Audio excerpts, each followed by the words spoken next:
the Bird Emergency Podcast. I am Grant Williams. I am delighted to speak to Tegan Douglas, who is the Citizen Science Coordinator for Birdlife Australia in Western Australia. And I wanted to speak to Tegan because she's been involved in a couple of projects that have been really successful in getting the average Joe and the man on the land involved in being interested in and protecting their local birds. So welcome, Tegan. Thanks for coming along. Thank you very much, Grant. It's my pleasure. Now, Tegan, working for Birdlife Australia is probably a dream job for so many bird nuts. Anyone who's... You can say bird nerds, that's fine. We're down with that. Bird nerds, bird nuts, tweet crazies. I'm guessing, and this is really off topic of what I wanted to speak to you about, but how difficult is it for somebody with a science background to get a job doing stuff with birds?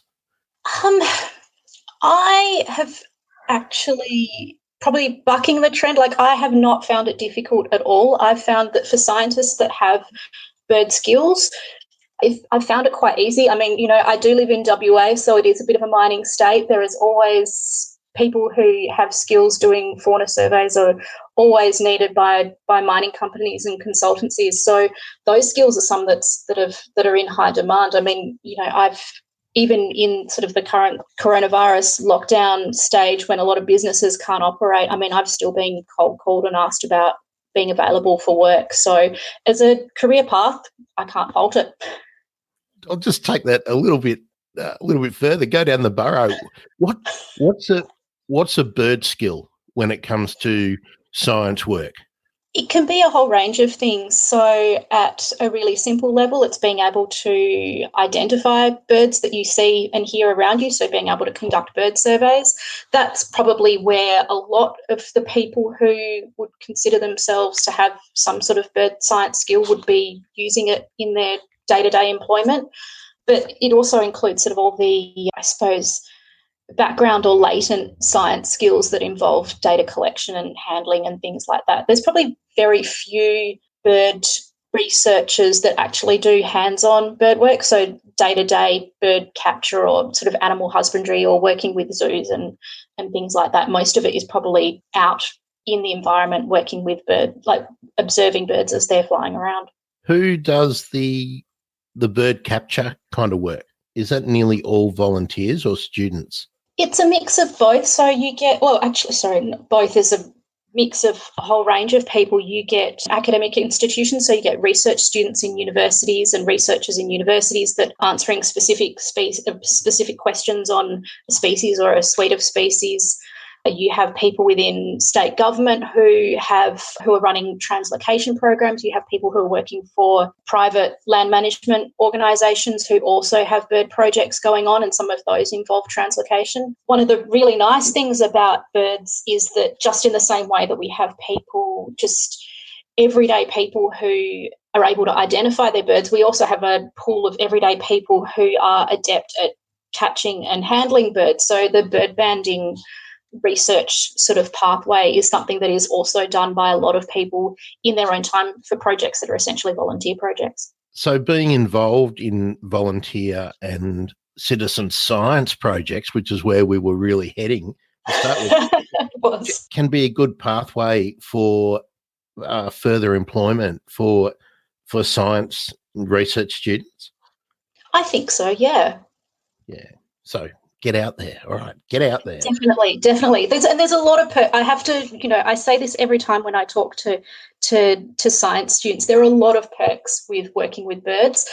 Birds are active during the day. The best conditions for bird watching and any bird capture work is when it's nice and sunny, not too cold, not too hot, not too windy, not rainy. So if you like your fine weather and you're outdoors, then birds are where it's at. So you didn't listen to episode 1 talking to Steph Burrell about seabirds. She's Oh, look, there's a few exceptions. There's always a few exceptions. There's a few like sort of intrepid explorers in the pool, and most of them work on seabirds, I probably have to say.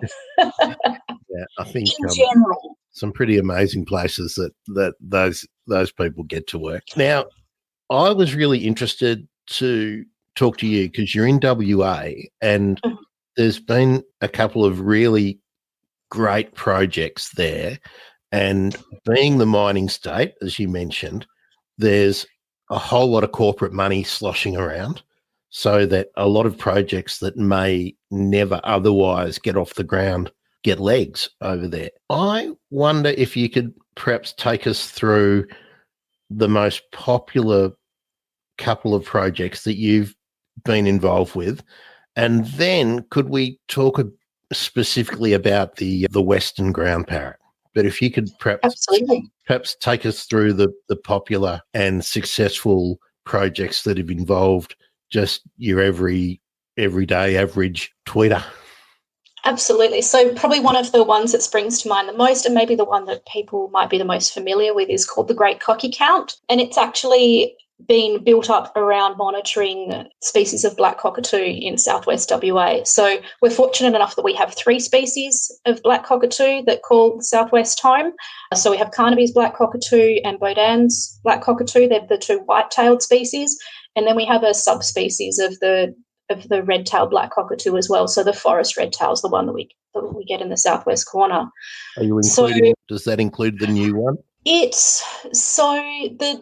The new species, that recently there was a paper that came out that advocated to split the red-tailed species even more, and that the inland subspecies would become its own separate one. So that one is only found in Western Australia, so it means WA technically sort of gains another endemic species.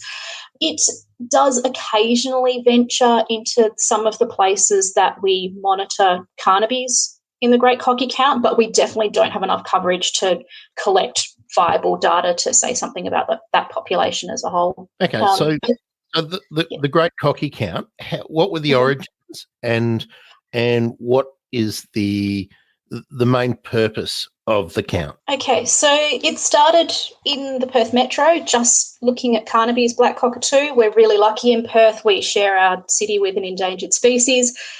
One of the hazards, I suppose, or one of the problems with studying something like a black cockatoo, they're quite obvious in the landscape. They're really large birds. They like to form big noisy flocks and they move around the landscape. But it's difficult to get an idea of what their population size is, because you can see them in lots of places, but it might be you observing the same flock of birds multiple times.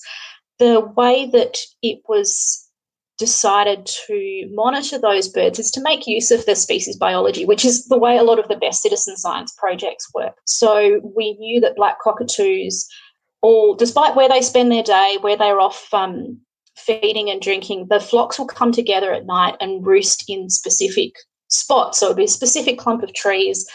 That flock will use that same patch day to day, month to month, and they'll return to it in consecutive years. So by having people monitoring those sites where the birds fly in to roost in the evening, one, you ensure that they're not doubling up, because you can have people out at exactly the same time. You can have volunteers out. So we usually start the cocky count half an hour before sunset and run until half an hour after sunset and count the birds that fly into these roost sites, so we know we're not doubling up. And we know where we can send people as well. So people say, birds have wings, they could be anywhere, but we have this database of the known roost sites that Carnaby's use. And so we're able to send people to specific spots where they're likely to count birds. It's a really neat project, and it worked so well for establishing the population, or it's getting a really good handle on what was happening with Carnaby's in the Perth area, that they were able to expand it to the Perth Hills, throughout the southwest, also extending a little bit north, so covering all of the Carnaby's distribution. And in doing that, we're able to capture data for Bodan's, the other white-tailed black cockatoo species, and for the forest red-tail as well. What's the status of the project now? It's ongoing, so we consider it one of our biggest citizen science projects over here in the West for a single day event. So it's usually the first or second Sunday in April. We get out sort of 700-800 volunteers all on the same night, all out monitoring about 500 or 600 cockatoo roosts throughout the southwest.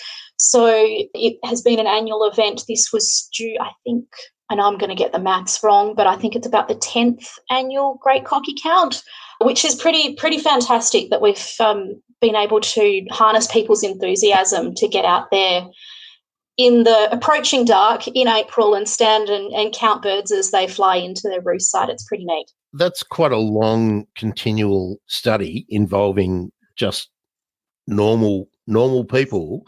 Has it been a really good tool for influencing policy and getting positive outcomes? Most definitely. So most citizen science projects, you look at getting positive outcomes from two different things. One, because you want to be able to collect the data that you're chasing initially and be able to put it to good use. And two, they're a fantastic way to build community support for a species or for a particular project. And Great Cocky Count does that on both fronts. So it's really easy for community to get involved. You don't have to be able to identify all the birds in your local patch. You just need to be able to identify a black cockatoo and be able to count. You're told to, or you're asked to go to a specific spot to count, so it's not like just wandering anywhere. It's quite a small sort of structured ask that volunteers are asked to do for the Great Cocky Count. And the really neat thing, because it's been done at the same time every year for the last 10 years, because it is only like a one-night snapshot, but because it's repeated over such a long period of time and at the same time of year, that's what gets us the really good, consistent data. And it's really quite amazing that you have this sort of decade-long event that is all sort of people-powered and community-driven, and it collects this amazing data set of knowledge around this one species. And it's actually information that's relied upon by both the state and federal government when it comes to modelling what the status of that species is. So Carnaby is an endangered species, and they're able to use the data from the Great Cocky Count as the estimate of population size. That's pretty cool, isn't it? That a project that I'm imagining that it had really sort of small and humble beginnings. I can't imagine that it started off with hundreds or even tens of people really being involved in the first one. It seems a bit incongruous, doesn't it? That decisions that federal and state government are taking about threatened species and those some that are only just hanging on, that they're only getting their data from citizen driven, from community driven projects, that they're not really being interventionist on their own account. Yeah, I mean, but if you take black cockatoos, for example, if you were to look at, because they're big and noisy and they can fly big distances each day, you think about other ways that would be possible to estimate population size for those birds. And I think you'd really struggle to come up with one that would be quite robust. So roost counts seems to be the best way to go.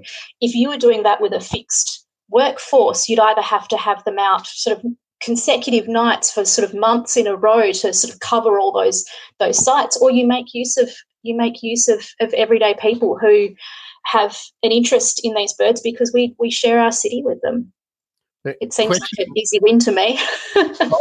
Oh, definitely. But question without notice really is how is the Cocky Count being funded nowadays? Is it receiving money from federal and state government, or is it coming out of other groups and via Birdlife Australia? So the Great Cocky Count is administered by Birdlife Australia. It has been since the beginning. It receives year to year. The funding source can vary a little bit. A lot of the money comes in some form from the state government. So part of that, there is some money from offsets from mining that has been earmarked for black cockatoo research, and so the Great Cocky Count is one of the recipients of that. Sometimes it's via funding from sort of state NRM, natural resource management grants, and various other sources. But yeah, a lot of it wouldn't be possible without external funding, and we're able to cover a lot more ground by harnessing it as a citizen science project. Has the data collected and the motivation of the volunteers that are being part of the count, has that been able to preserve significant habitat, or is it an annual fight to keep staking out the ground for the cockies? It's a bit of both. So when it comes to black cockatoos are quite emotive here in WA. They are quite often thrown up as a reason for why developments should or shouldn't go ahead. And so there might be a particular development that is going ahead, and local community will say, "Oh, that's critical black cockatoo habitat. You can't get rid of that." When those sites form part of the Great Cocky Count, and they can be demonstrated that that actually is consistently used important habitat by a reasonable number of birds, it becomes a lot more important. One of the biggest cockatoo roost sites that we have in WA is to the north of Perth in the pine plantation. So it's artificial habitat, and it's habitat that is managed for timber production, and as a result of that is slowly being removed. But having the counts and knowing the numbers of birds that we get using that area has enabled us to look at other solutions. So can we do tree planting to replace some of those trees as they're lost? Can we protect the core roost area, and yet areas that we know that might look similar to us, but yet the cockatoos don't use them as roost sites? Can they be prioritised for the harvest processes that happen? So sometimes it's big wins, sometimes it's pushing it in the right direction, but it's being able to do that with knowledge that I think is with like a scientific basis. That's important. I think my last question on cockies, because we've covered them pretty well. Are they good at finding new habitat? Like if plantations are established and areas are set aside for their use, are they good at finding it? So that can be a double-edged sword. So what they're using as pine plantations now used to be Banksia woodland, which was an amazing food, like really diverse food resource for them, and that was replaced with pines, which also provides food. They are really inquisitive and investigative and will find new food resources. One of the really neat things, forest red-tails have shown quite a significant shift in their behaviour. They used to never be, or almost never, recorded on the Swan Coastal Plain where the majority of Perth sits, and over the last 15, 20 years, they're really noticeable. They're everywhere. They're found all the way through to the coast, from in the north of the city and the south, and they've been investigating new food sources and discovered that they really like the taste of some of our street trees, and so have moved in to make use of that. So they can adapt and find things. Perhaps one of the areas where they can't make as much ground as they'd like, one of the things when these developments do happen is that we quite often see offsets, so parcels of land that are put aside for species to use. So we have to clear section A over here, but we'll leave section B over here for the birds. Obviously, the birds don't know that area has been reserved for them. So whether they make use of that or not remains to be seen. And if it's not a contiguous parcel of land, it makes it pretty hard. Yeah, they don't know how to read, so they can't follow. You can't put up signposts and expect them to follow the directions there. If it's good habitat, they might explore it and come across it and make use of it. But if we think it's good habitat and they actually don't see any value to it, or it's way out of their way and not close to any other resources that they use, then they're not going to be there. Yeah, stupid cockies. Why aren't they Googling suitable habitat? It's difficult to fly and still fly with your smartphone. That's hold it in front of you and watch the Google Maps. Don't try it. It'll end in disaster. At the very least, I could watch the tally and see the news. So tell me about the Western Ground Parrot, because they have a really, well, it seems to me from the other side of the country, a really active friends group. So, well, what's the scorecard for the Western Ground Parrot at the moment? Pretty grim, unfortunately. So for those who aren't familiar with the Western Ground Parrot, it is a small, as the name suggests, ground-frequenting parrot. It loves the really low coastal heath that we get in the across the south coast of Western Australia. Unfortunately, living in quite low habitat, that puts them at very big risk of getting nabbed by cats and foxes, which are really widespread throughout those areas. And unfortunately, those areas also tend to get smacked around by bushfire, which unfortunately isn't an uncommon situation across a lot of Australia at the moment. And so it's Western ground parrot is listed as critically endangered. They believe that there are probably in the realm of about 120 individuals left. That's well below what most people would call a viable population. So, is there a captive breeding program going for the Western ground parrot? There's a captive management program. So Perth Zoo and DBCA, our WA Department of Biodiversity, Conservation and Attractions, they are jointly running was probably considered preemptive to a breeding program. Like, you can't launch straight into taking a wild bird and successfully expecting it to breed. You want to first make sure. Yeah, there's a whole lot of steps first. There's a box. Box.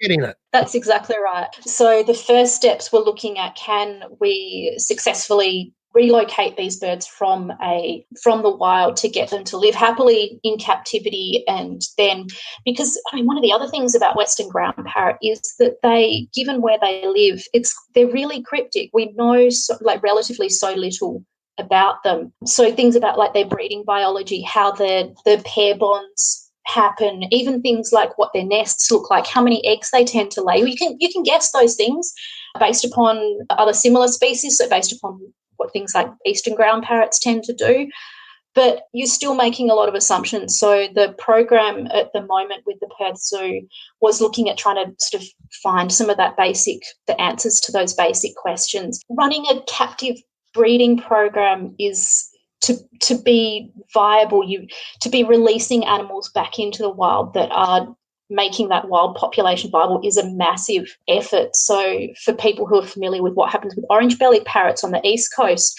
even the number of birds that they are able to breed successfully in captivity and release, it's still only just keeping that wild population afloat. So I think, controversially, captive breeding programs can take up a lot of money, and sometimes that needs to be balanced with protecting the bird's habitat in the wild, where they can have safe habitat and breed naturally and successfully. And feral predation, getting rid of feral predators would probably have a far greater bang for the buck.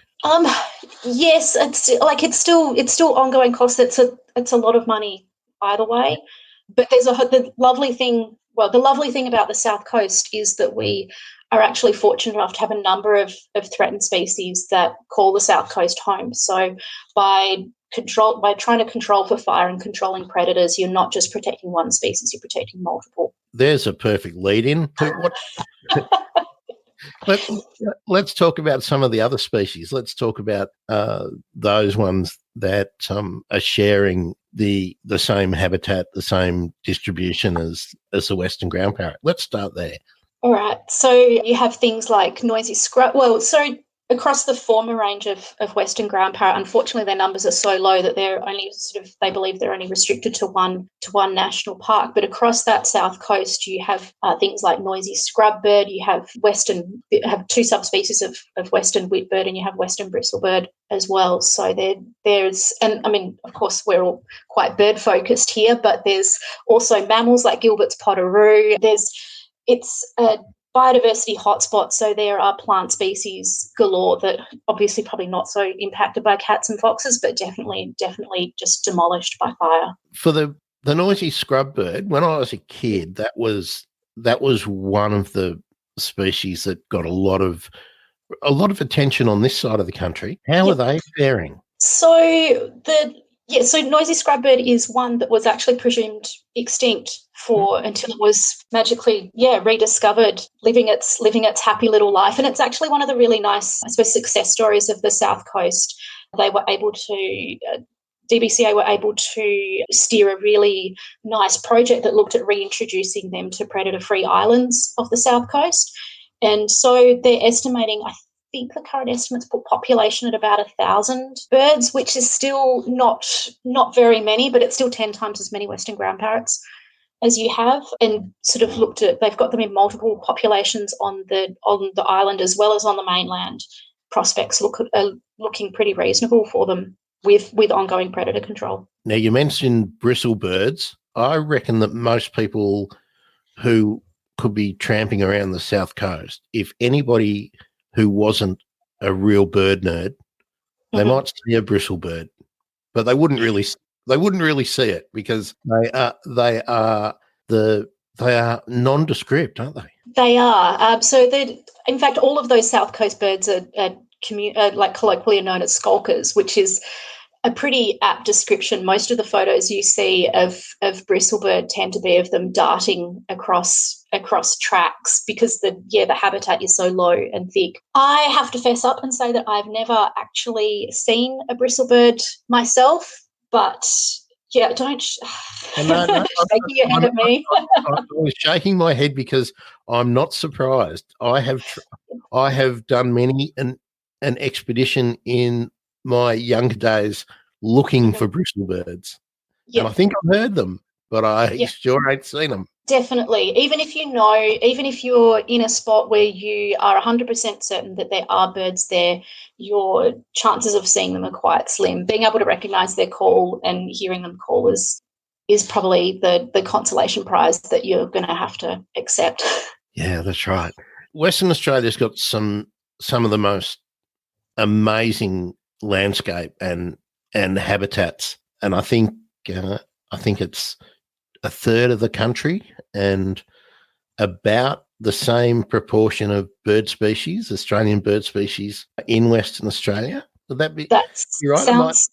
That sounds about right, yeah. So we've been talking about birds in the southwest, but the north of Western Australia is so different. And then you've got Pilbara, Kimberley, you've got the Great Goldfields, you've got the Wheat Belt. Where have you spent most of your time on the citizen science projects that you're involved in? Oh, that's an excellent question. Probably I've spent quite a bit of time out in the Great Western Woodlands, to be honest. So in the Goldfields, so Birdlife has a project out there called Birds of the Great Western Woodlands.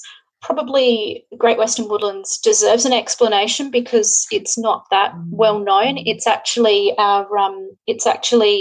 the largest intact temperate woodland on the planet. It's 16 million hectares, so it's 2/3 the size of Victoria. You can fit 2.5 Tasmanias in there. And prior to the start of the project that we led, there was realistically very little known about it. A lot of it is still intact bushland. But it's intact woodland, but it's not without disturbance. As I mentioned, it's in the Goldfields, so there is a reasonable amount of mining activity out there. But Birdlife's been steering a project for the last 8 years now, looking at tracking, just even collecting that basic data, like what does the bird community of an intact temperate woodland, like an unfragmented woodland, look like? What's a healthy bird population look like there? And so I've been fortunate enough to sort of help out with some of the data collection and run some training courses and things out there. So that's been really fun. What have been the significant things you've discovered in that project, and perhaps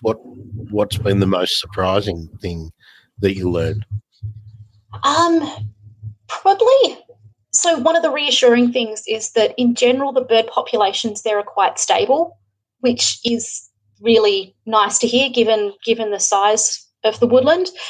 But there's still some mysteries that pop up. So we're talking about an area of 16 million hectares in size, and yet we know that there are bird species, nomadic bird species, that move around the landscape that at some times of year are almost completely absent from that 16 million hectares. And then at other times of year, in other seasons, you can visit this exactly the same season 12 months later, and every single place you stop, you'll be just inundated by bird song. So purple-crowned lorikeets is one that definitely pops out, and white-fronted honeyeaters, these like nomadic honeyeaters or nomadic nectar feeders that are able to move vast distances across the landscape just following nectar flows. They're just mind-boggling. The flora of Western Australia is renowned around the world. It's prized in the horticultural community. You've got obviously the Proteaceae family being the most well known, Grevilleas, Banksias, Hakea, and the like. While it becomes really sort of popular often, and species of birds can become emblematic, the bird life is really dependent almost totally for their food source on the native flora.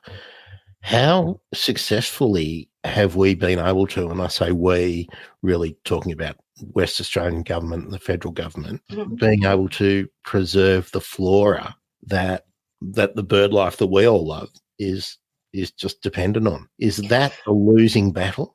I don't know that it's a losing battle. We could definitely do better, that's for sure. So birds are probably a smidge cheeky when it comes to habitat use. They are quite clever and quite adaptive and can switch out one species for another, but there are certain things that just can't be replaced in these environments. So if you look at places like the Great Western Woodlands, for example, fire just wreaks havoc there. The old growth woodlands within that system. The data that we collected as part of the Great Western Woodlands project showed that they're birds that you don't even begin to see unless the habitat is 150 years old. And that's really simple things. So things like Rufous Treecreeper, for example. Rufous Treecreeper actually, not only do they nest in tree hollows, so they need them every spring when it comes to nesting, but they actually roost in them as well, so they need them every single day to sleep in. So if the habitat is getting burned so frequently that the trees aren't able to get big enough to form hollows, then we lose that species just like that. You don't get them in that landscape. And yeah, imagine what's happening with all the other species as well. I don't really know a lot about the tree creeper roosting habits. Never even had occurred to me before. Would artificial nest boxes assist with that in sort of younger, like in younger stands of trees? Potentially. So the caveat there is I did my PhD on Rufous Treecreepers and their roosting habits. So I'm not surprised that people don't know where they roost. They do tend to go to roost 20 to 40 minutes after sunset, so the light level is really low, and they're reasonably sneaky about it. So apart from I just have to say they do this wonderful, that scene in The Sound of Music where like all the kids go to bed one after the other, so long, farewell. Rufous Treecreepers are group living birds. They live in small families, so it'll be a breeding pair with helpers and offspring. They do the same thing when they go to bed. They'll within 5 minutes, the entire group will go to bed, but one will sing as it goes to its little tree hollow. The next one will sing and it'll disappear into its tree hollow, and so forth until they've all gone to sleep. It's amazing to witness. So much so that I've forgotten your question. Well, nest boxes. Yeah, but they sound like they're the Waltons. Good night, almost. Pretty much. It's lovely to be able to be out and just witness these behaviours from wild birds in undisturbed habitats, just going about doing the things that they've done for tens of thousands, millions of years. It's a real privilege. I'm looking around for my my bird guide, but it's not within my reach. I was just going to see if our eastern states tree creepers, looking up habits and seeing if it describes that they all roost in hollows, because I'd really never been aware of that. It's a bit of a mix. So all of them nest in tree hollows for certain, but when it comes to roosting habits, it's a bit of a mix. Most of the eastern states ones, from my understanding, it's not tree hollows. It tends to be forks of trees, under bits of bark, sometimes like broken off like branches and things, whereas my work on Rufous Treecreepers in Wandoo Woodland said every night they're obligate tree hollow users, whereas the eastern states, the sort of the brown Treecreepers and all of those sorts tend to be a bit more flexible about where they sleep. If people were to put up nest boxes of an appropriate size, would that assist your fellows? Potentially. So we know that that people have. You can definitely build nest boxes that work for tree creepers to breed in. And they will reuse the same size hollows when it comes to the breeding season and build nests in there. So there's no reason why that couldn't be done. Probably the main sticking point is maybe even the number of hollows that you'd need. So a tree creeper territory usually has around 4 tree creepers in it. That's not just four nest boxes or 4 hollows that need to be in that habitat. Some of those birds will make use of multiple hollows. If there's and they don't share, they don't use the same ones. But if there's a predator that's on the lurk near the tree hollow that they want to use, they'll have a couple of backup options. So it's a lot of habitat you'd have to provide in order to keep them there. I understand that, and I think there's great opportunities for it, because just think of the building materials that we have now. Like, I mean, plastic pipe. I used to work for a company that used plastic pipe, and we'd deliver stuff off to building sites, and at every building site you would see a skip full of building rubble and all these plastic pipe pieces of all different sizes that are 12 inches long up to 30, 40, 50 inches long. And I thought, that's going to the tip. This is insane. Surely there's a way we can better use resources, and then we can have sort of artificial hollows for birds, pardalotes to the size of cockies. I mean, it just... Yeah, there's been some great work reusing, like making use of recycled materials for nest boxes. It seems difficult calling it a net and a box when it's a tube, but same concept. So there's here in WA, and actually they've been implementing on Kangaroo Island as well with artificial nest boxes. Is they use this? I think it's got about a 500 or 600 mil diameter tube, and it's mine site sort of offcuts and leftovers and things, and they take about a metre and a half length of it, put a bottom on it, and they're perfect. And it seems to me the hardest thing about a project that would be based on providing those kind of hollows is the collection process. But every building site, every industrial site has this waste, which is potentially extremely valuable, and just needs to be thrown in not in the skip, but into a box that could be delivered somewhere. That's it. But look, I definitely think we should be looking at recycling the amount and reducing the amounts of building waste that we have. I think that it should definitely be taken with caution. Like the parameters that birds use to choose where they want to nest are often quite specific with regards to temperature. So I think that if we should lead towards natural is best where possible, but I think we could definitely support. But when it's not available, especially when you talk about the age of trees, I mean, trees don't produce hollows until they're mature, and sometimes mature trees need some kind of trauma before there's a hollow. So highly intensively managed vegetation areas sometimes just don't have hollows because of the way that they're managed. And urban areas are a great example of that. Anytime a branch starts looking a bit shaky, the local council will sort of send an arborist to get rid of it because of the risk to residents. So, and definitely in urban areas, nest boxes, I mean, provided all the other habitat elements are there for the birds to successfully raise young, then, nest boxes can have a great place there. Now, there's only 2 major plastic pipe producers and suppliers in Australia. Surely we can leverage them to do something. To get on board, some sponsorship? Well, provision of product? Yeah, some kind of stewardship of the waste. If drivers are delivering stuff, they should be able to pick stuff up. That's where I think we have the system's broken there. Stuff gets delivered to the sites where the stuff's being used, and then a different truck takes the waste away to somewhere else. Whereas if we sorted valuable stuff, it could all go back to one site. It all comes out of one factory in each city.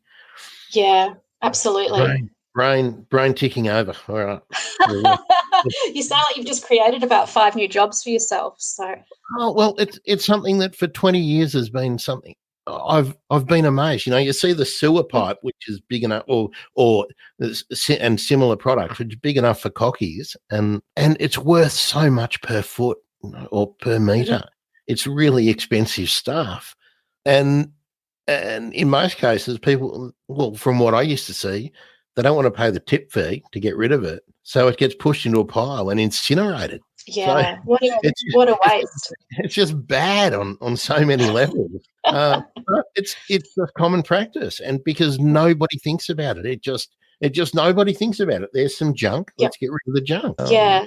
So, I mean, it's nice to see there's quite a few community groups that do look at recycling a whole range of materials for making bird nest boxes. And that's I'm talking of building sites, things like plywood that just gets used to cover things and not scratch up floors for a little while and then just gets tossed. I mean, that stuff can make fantastic nest boxes as well. And paint is another thing, like just a waterproof coating of paint on nest boxes. There are a few groups around that are doing a really great job at sort of reducing the amount of waste and producing usable bird habitat in places where there's a shortage. I'm going to be talking to you about this idea more in the future. I think. Excellent. Well, I just think it wouldn't be too hard to make something happen. It probably only needs about 10 or 15 people to really be into the idea, and that because public shaming of companies who are wasteful could probably be pretty effective. But yeah, all right. I've taken us down a rabbit hole that I didn't expect to go. Some of the best conversations go that way. Now, you were talking about the purple-crowned lorikeet. Now, I've only managed to see them a few times. They're in mixed flocks over here. Okay.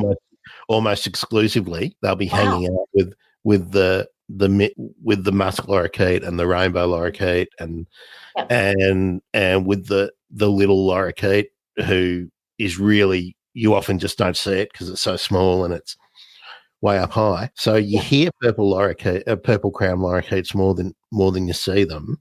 Mm-hmm. What's the state of those populations in the West? I'm thinking they're an isolated population, that they're not commingling with the eastern birds, or are they birds that can, strike a food source from anywhere? So they're definitely capable of covering big distances. So we only get purple-crowned lorikeets in the southwest. We don't get musk or littles, and the rainbow lorikeets that we get in the Perth Metro are introduced. Yeah, so it's a slightly different lorikeet scenario in WA.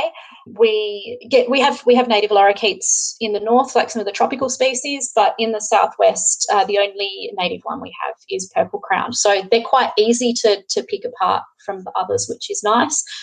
With regards to status, they're listed as least concern, but we know that they have a capacity for going through those sorts of boom and bust cycles in response to sort of big, massive flowering events. But it's really intriguing if you picture a map of like a satellite image of the southwest of Western Australia.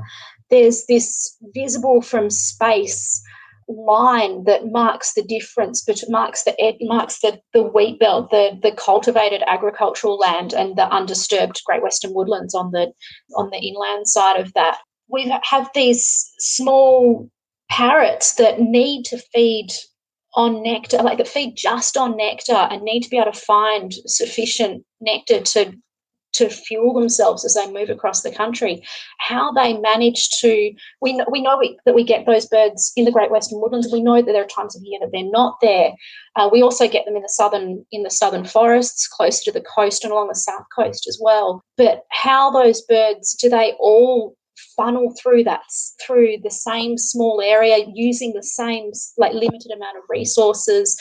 Can they fly that big gap across the wheat belt to get to the Jarrah forests on the coast? We're just not sure. So we think that those populations are doing fine, and certainly they still seem to be found in the same areas that we have found them in historically when the conditions are good. But what's the nuts and bolts of what's happening there is a little bit more open to debate. Probably another project that another eager bird student's going to be involved in in 2020. Oh, I sure hope so. If you've ever had the privilege of seeing purple-crowned lorikeets up close, they're just magnificent. They're just beautifully coloured. They're just so full of personality. It would be fascinating. It would be an absolute privilege to be able to work on those and figure out how they move across the landscape. Yeah, they're one of the birds that I think people over this side of the continent sort of really, really want to be familiar with. But the rainbow lorikeets are the biggest bullies in the world. So they no arguments there. so wherever they are, they're probably just keeping away from the big cousin. What are some of the other birds that are distinctly Western Australian that have got big challenges ahead of them? Excellent question. So I obviously mentioned those sort of south coast skulkers. We've spoken about the western ground parrot and noisy scrub bird and those sorts of birds. Are there? I was thinking you've got a really big group in the honey eaters. Are there any honey eaters that are under particular threat in WA? Not that's known enough about. So that's obviously the catch-22 with conservation is that you an animal needs to be, or a plant even, a form of life needs to be well studied enough for you to know that it's in decline. Being in decline is usually what can get you some extra money to study that animal. So it's a bit of a vicious cycle. But that being said, to bring us around again, that's one of the lovely things that we can use citizen science data for, is to collect some of that preliminary information on what we might think are our everyday species, how they're faring.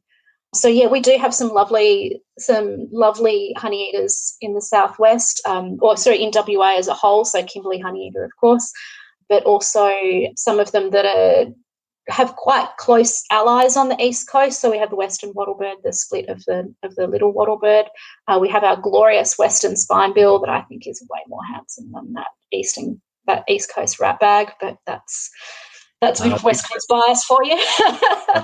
I think anyone who's familiar with spinebills just loves them because they've got a pretty cool personality. They're bold as brass for their size. They certainly are, and they're a really interesting character. So they're a bird that is really strongly. They're a real strong nectarivore. They take very few insects and things, so they need nectar year round, and that tends to be one of the things that we lose out of our suburbs. As soon as we start putting a city in place and we really simplify the flora diversity, we start getting gaps in that year-round nectar availability. So things like spinebills tend to be things that we miss. It's amazing. They have this fantastic capacity for movement, though. I was doing urban bushland surveys for a project about a month ago, and had western spinebills in this really isolated little bushland reserve. It was only about 2 hectares.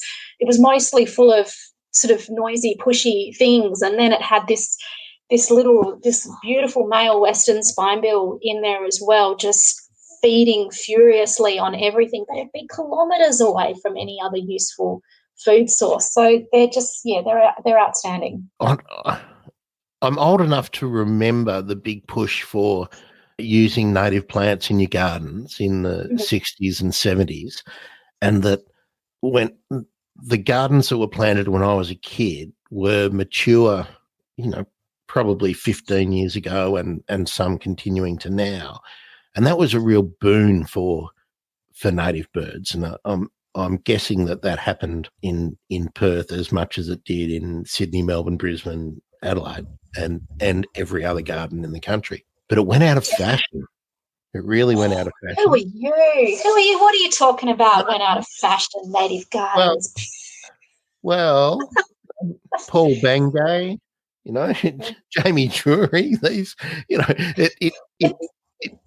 we then went from the sort of the rambling native garden that I was familiar with in my sort of youth and teen years and still loved, and have recreated a few myself over the years.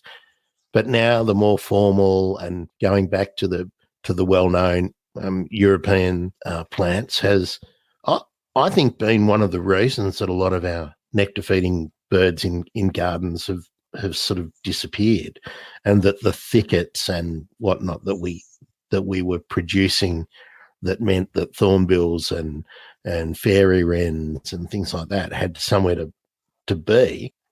They tend to have, I think, in our suburbs, really decreased. So what are the well, one of the side sort of effects of that, I think, is the introduced and invasive species.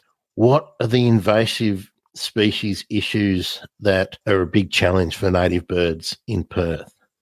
So, like you mentioned, we've lost the structure of suburbs has changed quite a bit, and that's not just the removal of bushland and the actual establishment of suburbs, but our block sizes have changed quite dramatically. So places where, even given the choice, you would be able to have like quite a rambling garden, or an immaculately structured, choreographed white fountain masterpiece. You could have all of those, whereas a lot of the gardens, the block sizes that we have these days, don't allow for very few trees and very few sort of large shrubs. It tends to be a focus on low maintenance and water wise kind of plants. I would argue that there's most definitely room for native gardens. The mindset, I suppose, that needs to change a little bit is that people say, well, I can't put in a native garden because I only have this really small space, like the birds won't be able to live there. But when you put something bird friendly in a little patch that you have, and then your neighbour does the same, and down the street, before you know it, across at a landscape level, there's bird habitat there. Not one person can't provide everything, No. but together. I think that's really what I was getting at, is that in times not too long ago, everybody had something that the local birds could use. Now everybody has a fountain, and a lot of people have got, maybe they've raked out a lovely Japanese pebble garden, but so it's good for the stress. Apparently, those pebble gardens. I think they're not good for your stress, because I would just roll my ankles when all the pebbles end up on the pavement. Anyway, I'm a bit like you, but nobody's got a stonking big eucalypt anymore, and nobody's got an ugly old Banksia, because they're being replaced by the 2-story double-fronted townhouse. Because everybody's and I don't blame people for maximizing the value of their own real estate, but really interesting research there that's looked at what's the best thing to do to preserve bird biodiversity in urban spaces. And there was a fantastic series of studies that were done using citizen science collected data from people's gardens, as well as some targeted stuff in bushlands, looking at, is it better to have infill development and just create these habitats that are quite densely populated with humans but very bird unfriendly, but means the city stays quite compact? Or is it better to have urban sprawl where you do have an impact but it's a lesser impact over a large area? Unfortunately, I really can't remember the findings of those studies. I think they're a bit mixed depending on what the species were that you look at, but it's definitely a case that you get the birds to fit the habitat. You get birds in every urban space, regardless of whether it's the most.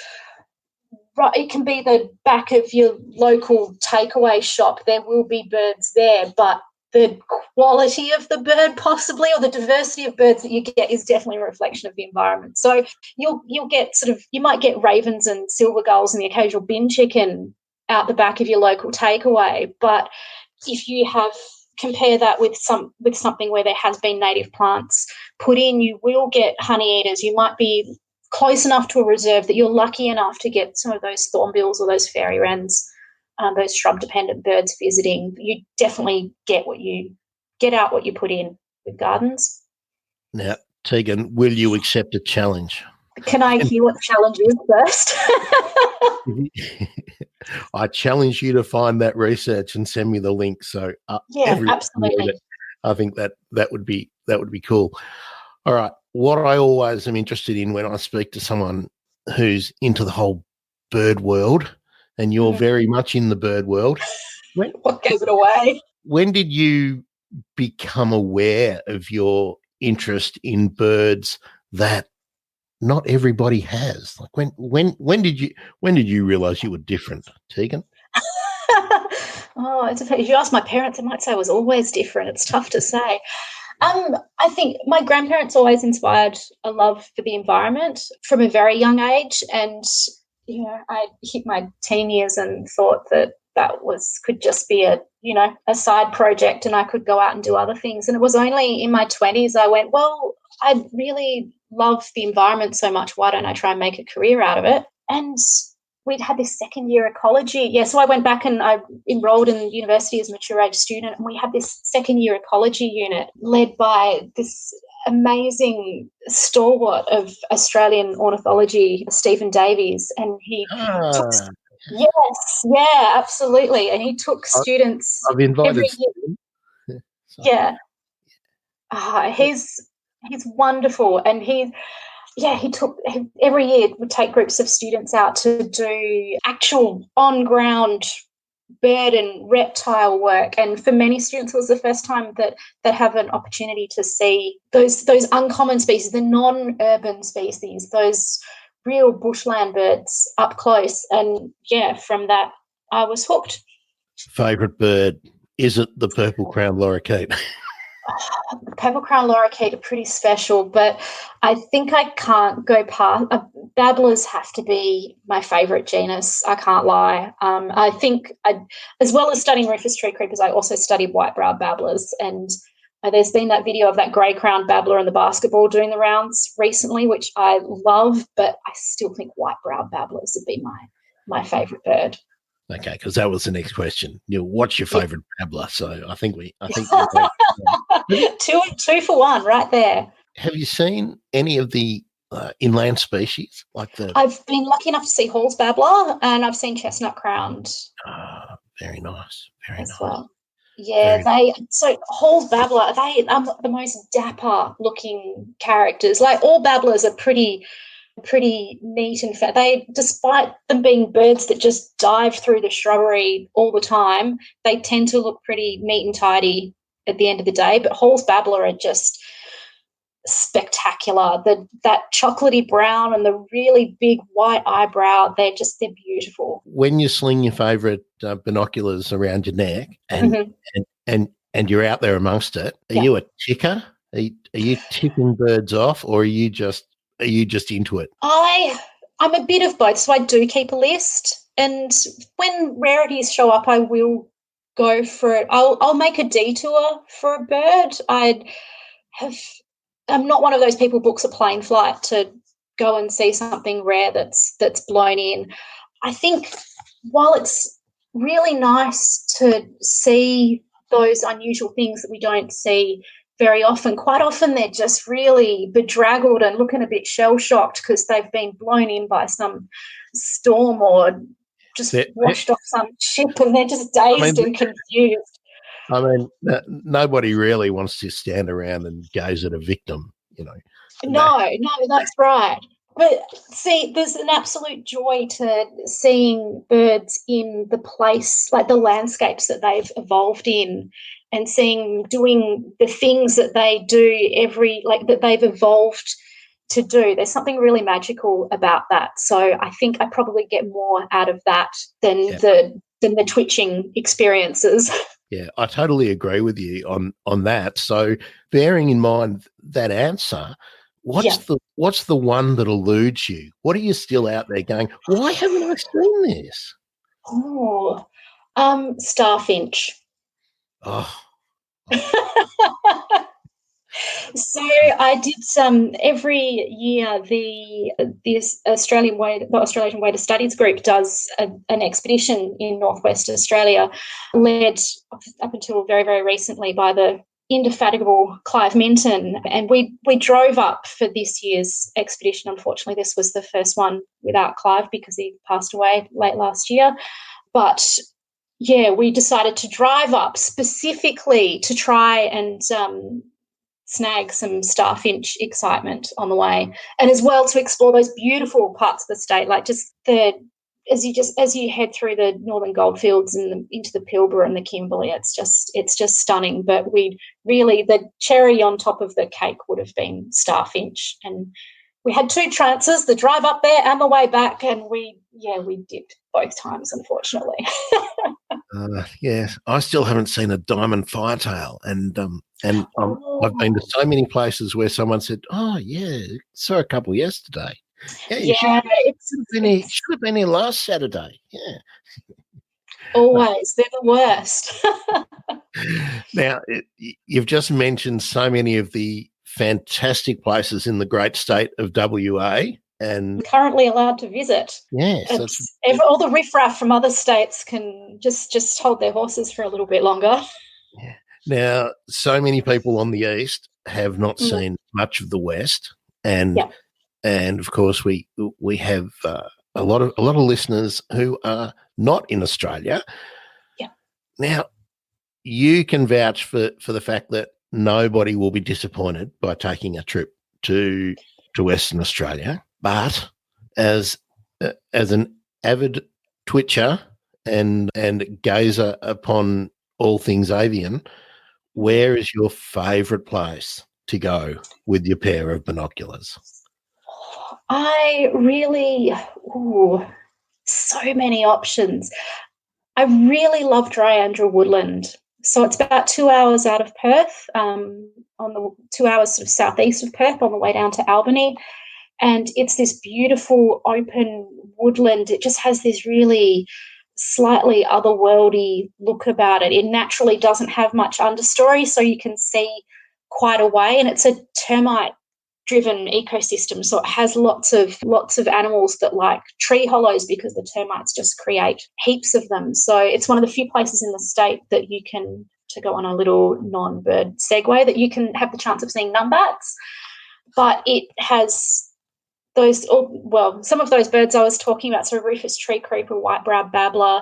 It has things like western spinebill. You get purple-crowned lorikeets there. It's really good for a lot of the WA endemics, and it's just a magic spot. It's really accessible and it's a treat to visit.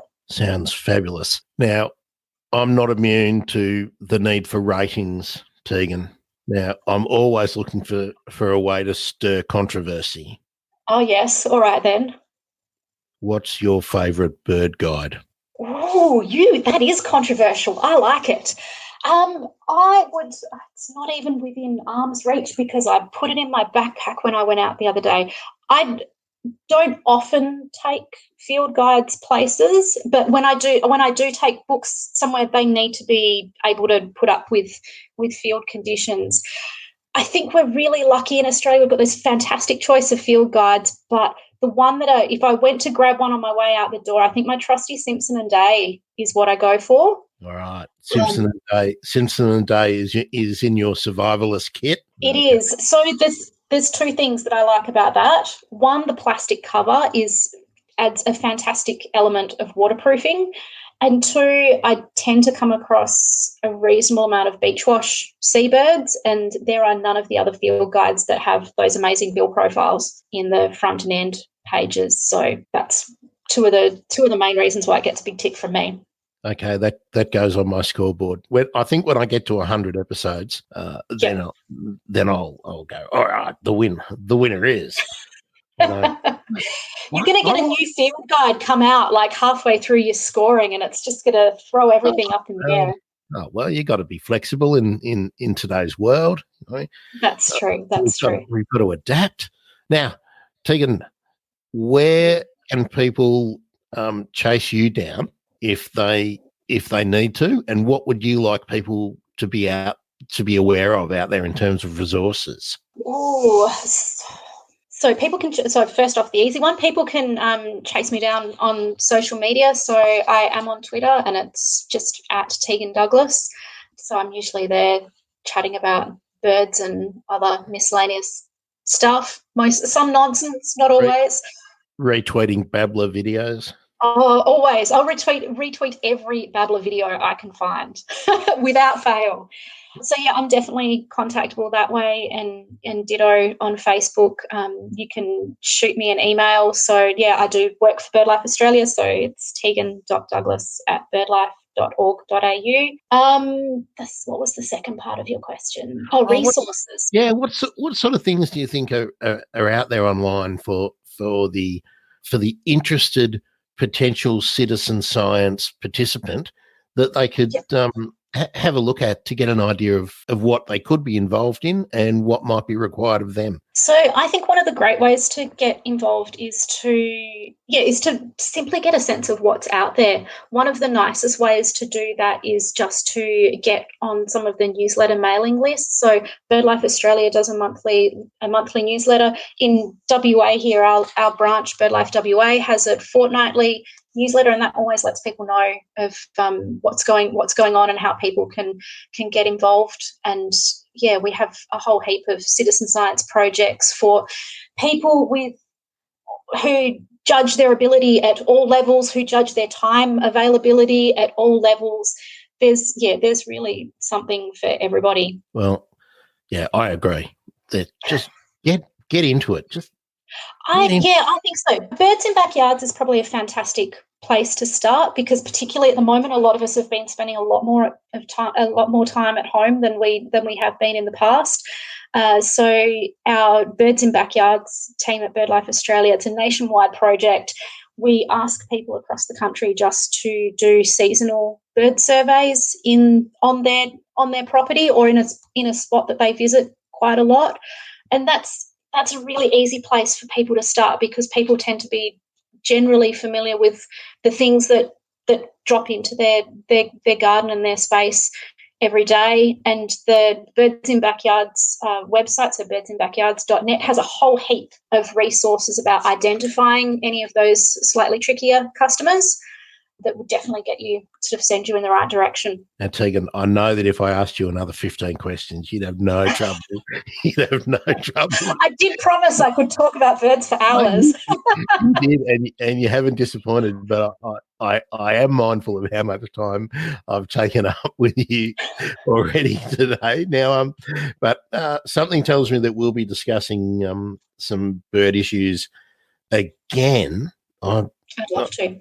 Yeah, we all just can't help it, can we? Definitely not. It's a delightful bug to be bitten by, that's for sure. Yep, and I'm sure, as you know, that the Twitter bird peeps are pretty cool. They're happy to share, happy to chat, happy to point you in the right direction if you are slightly veering off, and really good with Absolutely. bird ID. So, yeah, it seems like an occupation that is destined to be for people for hermits and people who never want to see another person in their life. And yet, weirdly, it's this amazingly welcoming, knowledgeable community of people from just all sorts of backgrounds, of all ages, of people who, like me, who are fortunate enough to work with birds and bird research professionally, to people who work in all sorts of fields and have birds as their hobby and their escape. It's an amazing community. And a light bulb just went off in my head. People often say to me, "How did you get into podcasting?" Well, now I know it. You don't want to hang out with people. You want to be on your own. You like all your own company.